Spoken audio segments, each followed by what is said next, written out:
सियासत के पीछे की कहानी, आपका अपना प्रोग्राम सियासत की बातें। नमस्कार, महासंग्राम 2024 में एक बार फिर आपका स्वागत है और मैं हूं दर्शपाल गुप्ता। कल तीसरे चरण के चुनावों के नाम लेने की अंतिम तिथि थी और अंतिम तिथि के वक्त जम्मू कश्मीर के 90 सीटों के लिए 909 कैंडिडेट अब मैदान में है। 1127 उम्मीदवारों ने फॉर्म भरा था, लेकिन कल आखिरी तारीख पे जो सारे विड्रॉल वगैरह हुए हैं उसके बाद 90 सीटों में 909 कैंडिडेट रह गए, जिसमें से 170 से ज्यादा इंडिपेंडेंट है और सबसे ज्यादा जो कैंडिडेट है वो कश्मीर से बारामूला से हैं, जहां 107 कैंडिडेट बारामूला सीट पे हैं और सबसे कम कैंडिडेट जो हैं वो अखनूर में 3 सिर्फ कैंडिडेट अखनूर के लिए। इस तरह से कुल मिला के हम कहें 90 सीटों के लिए 909 जो है कैंडिडेट इस वक्त मैदान में खड़े हैं। आज फिर हमारे साथ हैं सुधीर कुमार जी।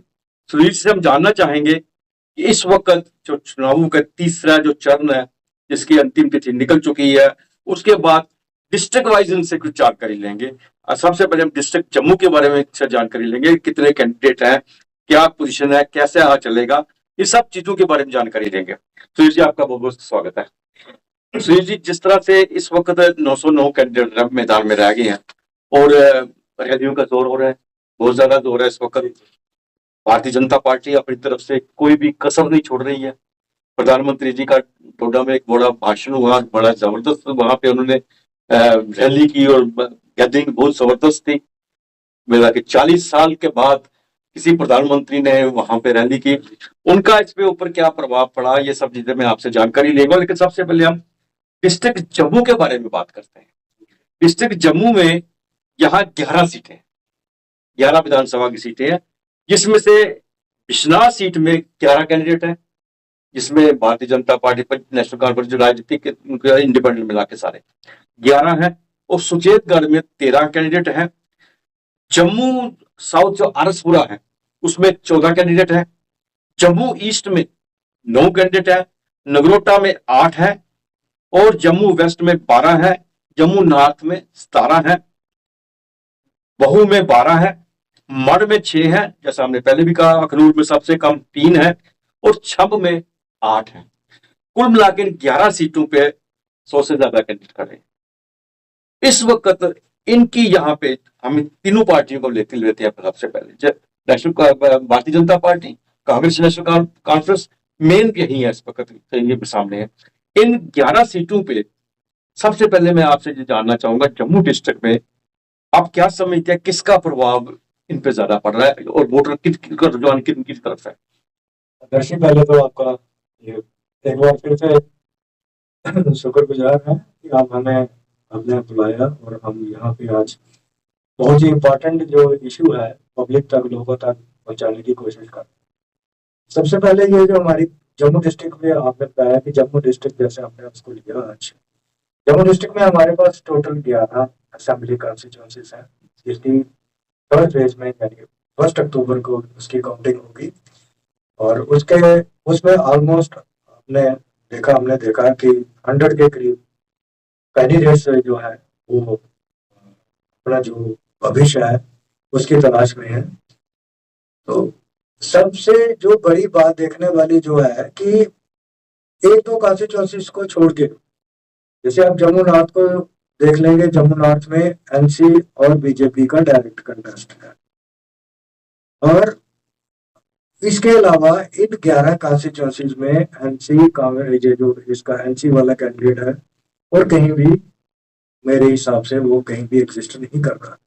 नो डाउट इन्होंने खड़े किए हैं अपने कैंडिडेट, बट फाइट यही 1 to 1 फाइट सिर्फ जम्मू नॉर्थ में अजय सदोत्रा और श्यामलाल जी के बीच में है। जैसे अब हम यहाँ पे ले लेंगे जम्मू ईस्ट में, जम्मू ईस्ट की फाइट जो चल रही है वो जुबेर सानी और युद्धवीर सेठी के बीच में चल रही है जी। जम्मू ये जो अपना बाहुबली है, जिसको हम ये बोलते हैं बहू की बहू में तरनजीत सिंह टोनी जी की और लावा जी की फाइट है, डायरेक्ट 1 to 1 फाइट है इनकी। और जम्मू साउथ जिसको आरसपुरा भी हम कह रहे थे, कहते थे पहले, अब रेस्ट वाइल आरएसपुरा, जम्मू साउथ आरएसपुरा हो गई है, वहां पे रमन गोला जी हैं, और दूसरे कांग्रेस से ये जो डॉक्टर क्या नाम है इसका, भारतीय जनता पार्टी के कैंडिडेट हैं, डॉक्टर साहब है वहाँ पे। डॉक्टर साहब है वहां पे। तो ये इन दोनों, इनकी सबकी डायरेक्ट 1-to-1 का जो है इनकी फाइट है। एक ही कॉन्स्टिट्यूंसी ऐसी है जो कॉन्स्टिट्यूंसी जहाँ पे एनसी फाइट कर रही है, वो भी एनसी। मैं, जैसे हम पहले भी कह रहे थे, पहले भी डिबेट में हमने यही कहा था, वो सीट ना ही बीजेपी के पास है, ना ही वो एनसी के पास है। वो सीट फिर अभी भी 50-50 में फ्लोट कर रही है जी।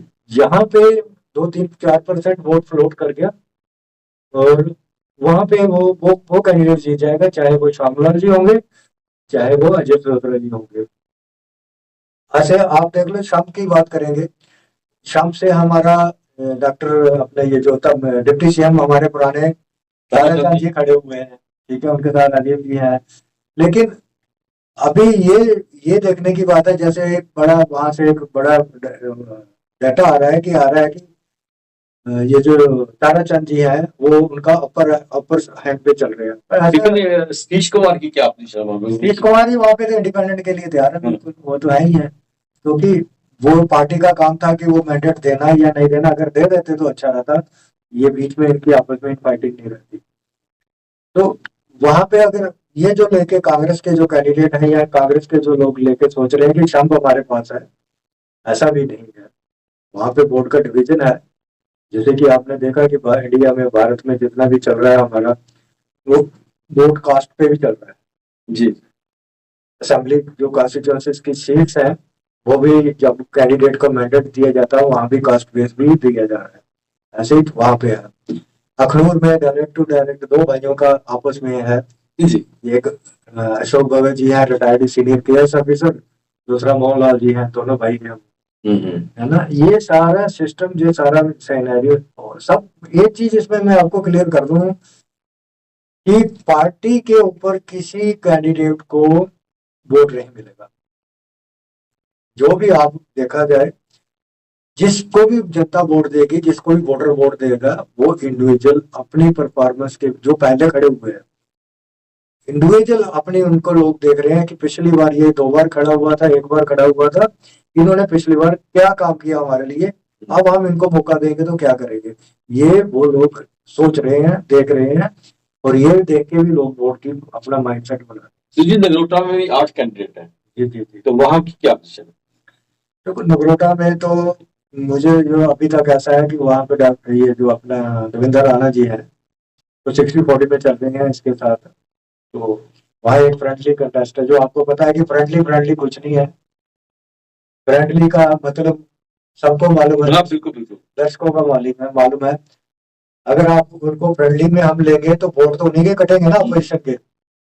अगर एनसी और कांग्रेस अलायंस में रहती वहां पे, तो वो वोट एक कैंडिडेट को जाता।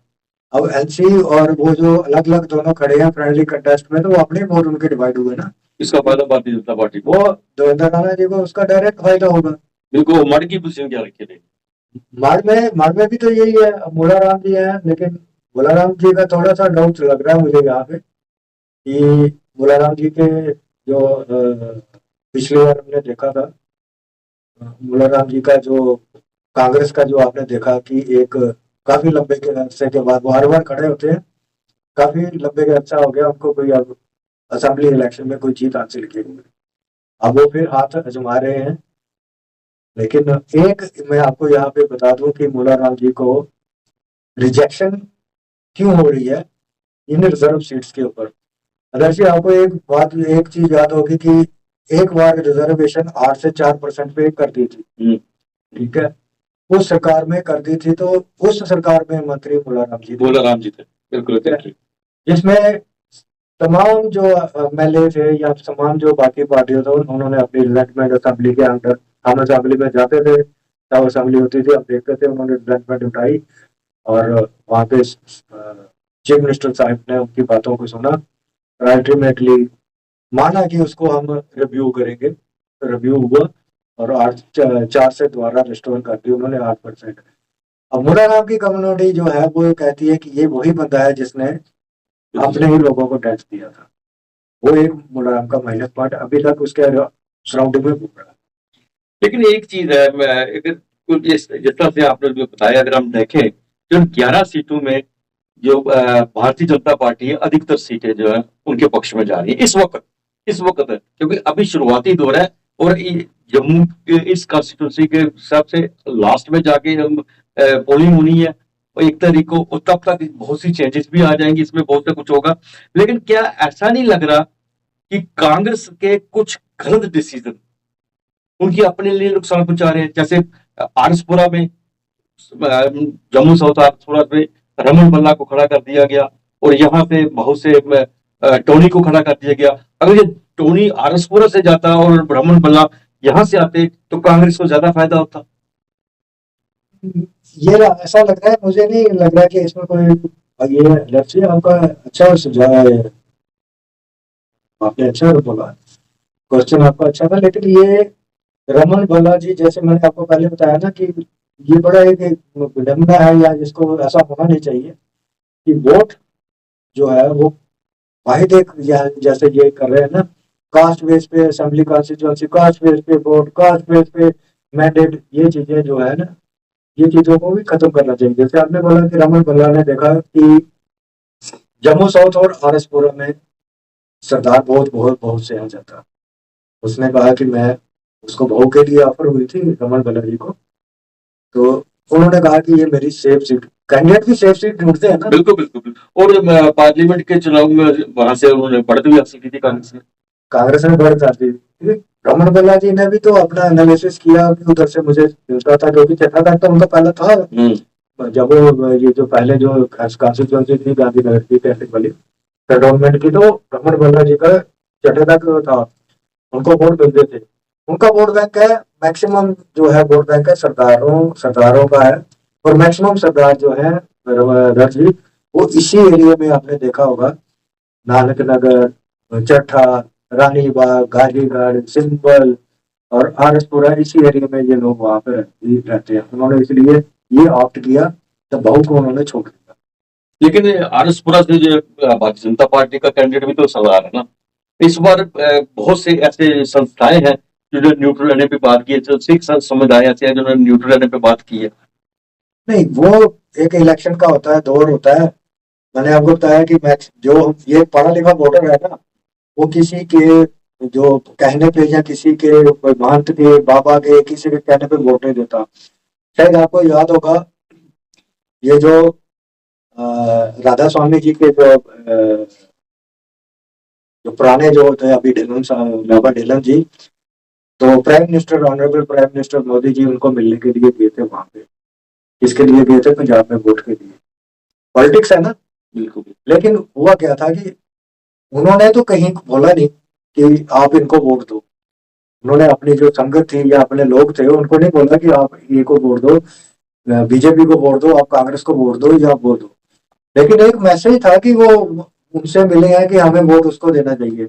अल्टीमेटली आपने देखा कि वोट मिला नहीं, सारी सीटें कांग्रेस लेगी, वहां से 13 में से 8-9 सीटें वहां से कांग्रेस लेगी। बीजेपी को जो 2 सीट मिलती थी होशियारपुर से या दूसरी साइड से, वो भी चलेगी। ये बाबा वाला या ये डिक्टेट वाला। और मैं एक चीज यहाँ पे क्लियर कर दूं कि जम्मू व कश्मीर का जो वोट, यहाँ जो असेंबली इलेक्शन है ना, यहाँ जो है वो हिंदुस्तान से, पूरी कंट्री से, भारत से टोटल डिफरेंट है। यहाँ के लोग, मैक्सिमम लोग पढ़े लिखे हैं। हम जैसे बोलते हैं केरला में सबसे ज्यादा पढ़े लिखे लोग हैं, तमिलनाडु में सबसे ज्यादा, कहीं भी हमारे चौथे 5वें नंबर पे हमारे जम्मू कश्मीर भी आता है। यहाँ पे बहुत से पढ़े लिखे लोग हैं, और वो पढ़े लिखे वोट इन लोगों के जाल में ट्रैप नहीं हो पाए। लेकिन आरएसपुरा से अगर डॉक्टर नरेंद्र सिंह की हम बात करें, जो भारतीय जनता पार्टी का कैंडिडेट है, तो चूंकि कांग्रेस के लिए रमन भल्ला ने जब बात कही है, तो आरएसपुरा तब नहीं था इसमें, गाड़ीगढ़ से आगे नहीं था। तो गाड़ीगढ़ से आगे जो, ठीक है, भाजपा के कैंडिडेट को कुछ यहाँ पे दिक्कत आ सकती है, लेकिन यही दिक्कत तो इनको भी वहां आएगी, इनको भी आगे आएगी, क्योंकि एक तो दोनों जो है उनका जो फोकस जो है, वो सब वोटर वो एक जैसे हैं, दोनों के वोटर एक जैसे हैं। और प्लस मैंने जैसा पहले कहा कि टोनी ने आरएसपुरा और श्वेतगढ़ में बड़ी मेहनत की हुई है, रूरल का उसका अपना बेस है। श्वेतगढ़ से उन्होंने डीडीसी का इलेक्शन जीता हुआ है, और आरएसपुरा में उन्होंने पिछले जो पार्लियामेंट के चुनाव में थे, तब भी इन्होंने वहां पे से लीड ली थी। अगर इस बेस पे अगर रमन भल्ला ये सोच रहे हैं कि मैं जीत जाऊंगा, तो नहीं लग रहा कि आरएसपुरा में उनके लिए एक गलत डिसीजन है वो लिया उन्होंने। नहीं, वो जो तरनजीत सिंह टोले जी का सुचेतगढ़ आरएसपुरा में नो डाउट वहां पे उनका होल्ड है, लेकिन अभी वहां पे एक है कि ये दोनों जो लोग हैं, रमन भल्ला जी और टोले जी, दोनों एक ही पार्टी में हैं, दोनों को मैंडेट मिला हुआ है। हाँ बिल्कुल ठीक है। रमन भल्ला जी का वोट बैंक भाऊ में भी है। बिल्कुल। ठीक है। वो आदान प्रदान होगा, वो अपने लोगों को बोलेंगे इसको वोट दो, वो अपने लोगों को इसको वोट। नहीं, आप क्या सोचेंगे आदान प्रदान हो सकता है? ये अंडर द टेबल सब चलता है पॉलिटिक्स में। आप यहाँ पे बोलो कि आपने बोलेंगे उनको कैंडिडेट को मिलेंगे चला, और आप चलो मेरे साथ अपने लोगों को बोलो कि मुझे वोट देना, यहाँ पे ये मेरा रिप्रेजेंटेटिव है, आपके लिए ये है, मेरी तरफ से ये है, तो जो प्रॉब्लम होगी मैं आपका। ऐसे ही तरनजीत सिंह टोली जी ने वहां पे है, मिलजुल के होता है कि अल्टीमेटली इनका गोल जो होता है कि एक ही होता है कि हम कैसे जीते। बिल्कुल बिल्कुल। मैं जानना चाहूंगी क्योंकि प्राइम मिनिस्टर की एक बहुत बड़ी रैली जो है टोडा में हुई है, और ये पहली रैली है, इसके बाद भी 2 रन उन्होंने और भी चुनाव सभाओं को संबोधन कर रहा है। जम्मू में एक है और एक कश्मीर में एक है, लेकिन टोडा की इस जो कल की चुनाव सभा हुई है, उसका प्रधानमंत्री के आने के बाद टोडा डिस्ट्रिक्ट के बारे में तो तकरीबन हम बाद में बात करेंगे, लेकिन टोटल जो है जम्मू कश्मीर के ऊपर इसका क्या असर पड़ा?